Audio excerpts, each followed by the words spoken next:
up? My name's DUJON from the Tron, living in Aroa here. I'm currently doing a music whakapapa series for every day of New Zealand Music Month, which involves me highlighting an obscure song by an incredible artist that not many people know about every day. What does Kaweru, Disco and Jackson 5 have in common? Which Samoan German New Zealander covered Evil Ways, made popular by Santana? Which Māori band played in a 1964 Beatles concert, got a star on the Las Vegas Strip? It's prefaced with a little bit of information and interesting tidbits. Māori High Five, who became Mary and the Māoris, went international in the 60s, taking Māori entertainment to the world. And then we have a glimpse of the song for about 30-40 seconds.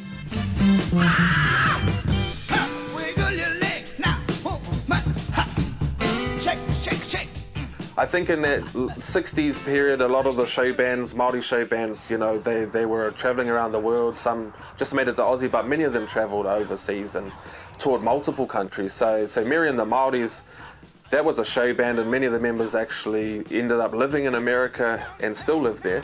And so Mary and the Māoris, they got their star on the Las Vegas Strip of Fame because they contributed so much showtime to Las Vegas.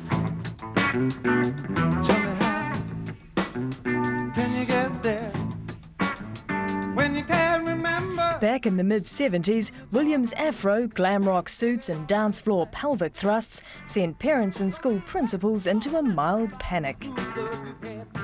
I started collecting anything from New Zealand that was funky, full stop. And then it kind of broadened from there. You know, this is 10 years ago or so. So I started with funk, soul, disco. And then, of course, now it's, you know, fringy prog rock. You can picture me in your comic strip of a nuclear child, a cosmic trip.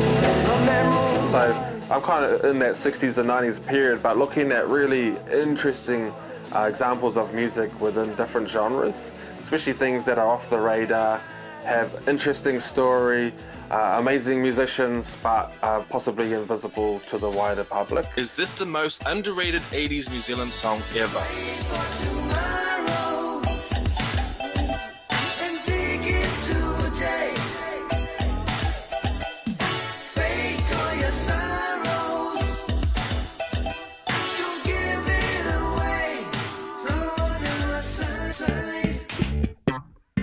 I grew up in a musical whānau in the hood, listened to a lot of music thanks to our parents, and then fell into dance as a 12-year-old in the neighborhood. We started breaking.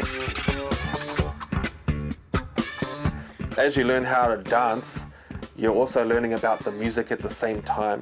And so a lot of the music appreciation comes from the experiences in the dance community, you know. This New Zealand Christian group are one of the most unlikeliest candidates to make this song. Check it out. Going into this New Zealand Music Month, I thought, wouldn't it be cool to chuck up a reel or two?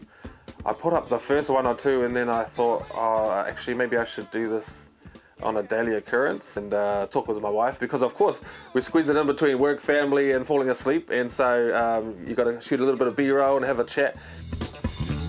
When maybe the second or third video went up, it went quite wide, and there were band members coming out and commenting, and whānau members and current day musicians and cultural icons jumping in and saying, wow, you know. So I think it was the flurry of engagement that provoked me to make a few more, and then having a whole lot of whānau jump into the comments and go, woo, you know, this is my grandma or my auntie. It's so cool.